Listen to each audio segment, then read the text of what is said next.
Hola, mi nombre es Jania Tristán, estoy en tercer semestre. Acompáñenme a adentrarnos un poco en lo que he visto estos 3 semestres. Ser normalista no es un camino fácil, pues llevamos observaciones desde el primer semestre, y la pregunta es, ¿qué observamos? Pues llegamos a observar estilos de aprendizaje, métodos, control de grupo, maneras de trabajar, el contexto escolar, planeaciones, etc. Y conforme vamos familiarizándonos en la escuela, pues poco a poco nos vamos adentrando, participando en lo que es el salón de clases. Y pues la verdad, los comienzos de normalista a veces solemos preguntarnos por qué empezamos de esta manera, y es muy importante porque permite comprender mejor el entorno educativo, identificar áreas de mejoras y garantizar una enseñanza adecuada para los alumnos y la mejora continua de los estudiantes. Y con esto trabajamos en primer semestre. En segundo semestre fue un poco más de ayudantía a los maestros, como pases de lista, dictado, revisión de cuadernos, entre otras cosas, y poco a poco participamos en clase. No solo visitamos una escuela, llegamos a visitar escuelas generales, técnicas, telesecundarias y nivel preparatoria. No solamente observamos a los maestros, sino también al alumnado, el comportamiento de cada uno de ellos y su manera de aprender.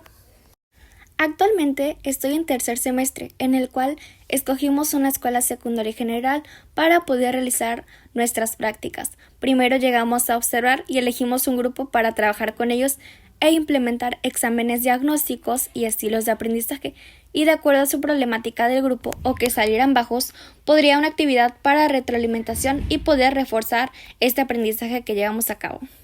Cuando comencé con las observaciones, todo era como un primer vistazo al mundo real del aula. Me sentaba al fondo con mi libreta en mano y mirando cómo el maestro manejaba a los alumnos, cómo daba instrucciones y cómo llegaba a resolver los problemas al momento.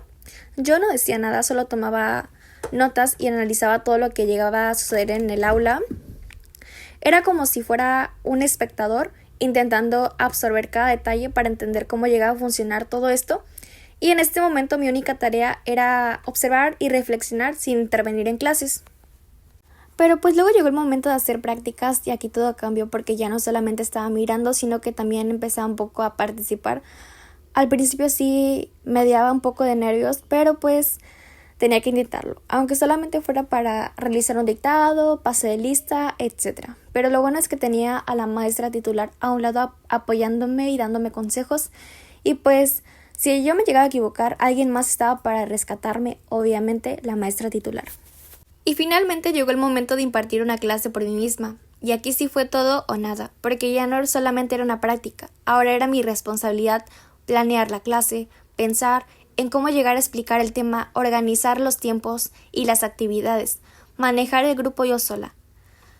Ya no tenía a la maestra titular como respaldo, pero también fue el momento en el que realmente me llegué a sentir como una maestra. Cuando me tocó dar clases de comprensión lectora, me di cuenta de que el desafío no era solo enseñarles a leer y entender un texto, sino también llegar a conectar con ellos y encontrar la mejor manera de que aprendieran. Todo comenzó con el examen diagnóstico. Pensé, fácil, les pongo preguntas para saber qué tanto entienden de los textos, pero la realidad fue otra. Algunos alumnos no entendían las preguntas del examen y otros se llegaban a frustrar porque no sabían cómo llegar a responder, y algunos simplemente se quedaban en blanco. En ese momento me di cuenta de que no solamente era evaluar, sino entender dónde partían, cuáles eran sus necesidades y cómo podía ayudarlos desde ahí. Después me enfrenté al tema de los estilos de aprendizaje. Tenía que entender que no todos los alumnos aprenden igual. Había quienes necesitaban leer en silencio y pensar las cosas con calma. Otros aprendían mejor si lo hacían en equipo, hablando y compartiendo ideas. Y estaban en aquellos que necesitaban actividades más dinámicas, como mapas conceptuales o dramatizaciones, para captar realmente la idea del texto. El reto aquí fue diseñar actividades que incluyeran un poco de todo para que nadie se sintiera perdido o aburrido. Y claro, el momento de la clase fue otro reto. Recuerdo estar frente a ellos con mi planeación lista, pensando que todo saldría como lo había imaginado, pero en la práctica algunos alumnos no llegaban a entender el texto, otros se distraían fácilmente y otros simplemente no querían participar. Fue un desafío mantener su atención y lograr que todos se involucraran en la clase. Cuando algunos decían cosas como ¿por qué tenemos que leer esto? O no llego a entender nada. Ahí fue cuando aprendí la importancia de ser flexible.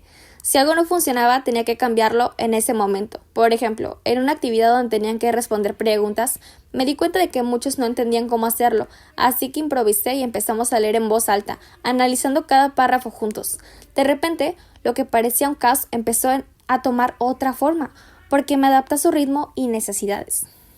Al final entendí que enseñar comprensión lectora no es solo sobre textos y preguntas, es sobre conectar con los alumnos, entender cómo aprenden y encontrar maneras creativas de motivarlos.